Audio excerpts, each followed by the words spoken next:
Hello, students, and welcome back to Mr. Sandwich Reads. I am Mr. Sandwich, and I am reading The King of Mulberry Street by Donna Napoli. I am on chapter 11, called Manhattan. When we last left off, um, Dom had left Ellis Island and was just entering the streets of New York. Of course, he still wants to go back to Napoli, so we'll see. He's kind of one step further. He is now on American soil here in Manhattan. So let's just jump on in. This is on page 79. If you're following along, I hope you're enjoying. Please leave any comments. Sometimes I've kind of thrown in some music if you followed with Stargirl, or some effects. Let me know if you like that, if there's anything more you want to see. Also, what would you like for me to read next? If you have any recommendations, please feel free to leave comments. Okay. Chapter 11, Manhattan, King of Mulberry Street by Donna Napoli. I broke out running. I wove in and out of oh my goodness. I'm just going to start all over. It wasn't smooth. I broke out running. I wove in and out of the people, checking over my shoulder. No one had followed me. Ellis Island was easy to figure out. So if you remember in the last chapter, he's kind of like he meets I think another young boy, a 14-year-old, who says, "Hey, go get me a coat and what did he say? I'll help you get out of here or something, or I'll help you get back to Napoli." I need to go back and double check that. But anyway, see, the kid grabs the coat and then slams the door. And then as Dom is trying to kind of figure out how to get back to the boy so he can get back to Napoli, he kind of ends up weaving through this complex building and ends up through a door that takes him into Manhattan. But in this case, he's making a break for it. And he doesn't want to go to the orphanage. He's got the big O on his shirt. Ellis Island was easy to figure out. Ships docked on one side to drop off people. Smaller boats docked on the other side to take them away. Immigrants stood in little groups and wrinkled their brows, carefully counting American money. Some were met by the joyous shouts of relatives. Others milled around in the early evening heat with paper pinned to their shirts. They looked hopefully at everyone who passed. A tall man went from person to person, reading their names off those papers. He gathered some together. One man said, "Ah, so you're my padrone." After that, anytime I saw someone reading name tags, I hurried the other way. Women in white uniforms with red crosses on the sleeves gave out donuts and apples. They didn't offer me any, so I took 2 donuts off a pile. They weren't nearly so good as Napoli back home, but okay. People ate sandwiches the women had given them. But there weren't any left. When I finished the donuts, I took an apple. Other women, not in uniform, but all wearing the same little hats, helped people find lost baggage or relatives. America was full of women who wanted to help strangers. Many spoke languages I understood, more or less, Italian dialects. I heard a woman call them. I followed her around for a while until I heard her explain she was sent by a society to help protect Italian immigrants. I would have asked her what we needed protection against, but I didn't want her to notice me. A man clutched a scrap of paper and showed it to another man in uniform who pointed. "That's the boat to Mulberry Street." Mulberry Street. Neapolitani. Maybe to Nino, Mama's friend. I tried to get on a ship back to Napoli first, but if I needed help, I'd look for Tonino. At the boat, I walked past the ticket taker, ready to show the documents in my waistband, but he didn't ask for anything. In Italy, I'd have gotten nabbed by the collar. Here, I was almost invisible. Good. That would make it easy to stow away on a ship back to Napoli when I reached the Manhattan docks. The ferry left Ellis Island. Seagulls flew alongside. The evening sun seemed to sink into their white feathers and get lost entirely, turning them into flying balls of light.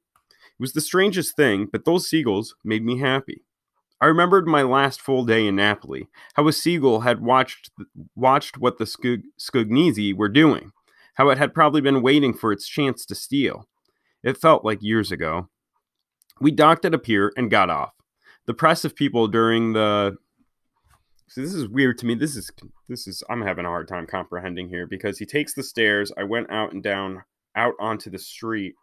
So then does he board this ferry? We docked at the pier and I got off. I'm going to have to go back and check my own comprehension here.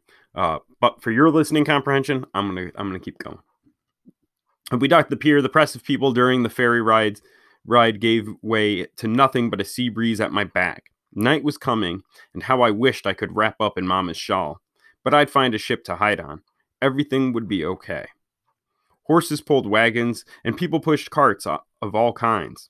A fish market was closing, and a man threw buckets of seawater over the wooden planks outside the shop. He scooped a few fish out of a tub of melting ice, the remains of the day, and laid them in a row on the pier. Then he dumped the icy water into the harbor. He went back inside the shop as boys ran up, grabbed the fish, and disappeared down a street. They were naked, and for two in short pants. They'd been swimming. The fishmonger came out, locked his shop, and walked away. He didn't even glance at the pier. Laying the fish side by side like that, so neat and clean, had been a gift to the poor. And women gave out apples and donuts on Ellis Island, even if the donuts tasted pretty bad. Maybe everyone in America took care of the poor. A lamplighter worked his way along the road. So back in the old days, the street lamps would have to be lit. It was actual candlelight. A lamplighter worked his way along the road. People left the wharf area and seeped back into the innards of the city. I ducked into a side street. A man turned the corner up ahead and walked toward me with a dog. I darted down an alley. There was excrement everywhere, from dogs and cats and horses, and from people. The walls stank of urine. A rat shrieked and ran by with another one chasing it. I ran out onto the next street. Stay out of alleys. And there was the man from the ferry, the one who wanted Mulberry Street. I followed him. I could wait till morning to find a ship, but now I needed a place to sleep.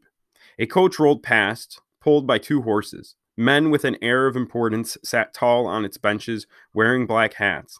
They knew exactly where they were going, where they belonged. I held the hem of my shirt in my fists and squeezed tight. I wanted to stop and lie down. Exhaustion washed over me. The man I was following stopped, asked directions, and got pointed along.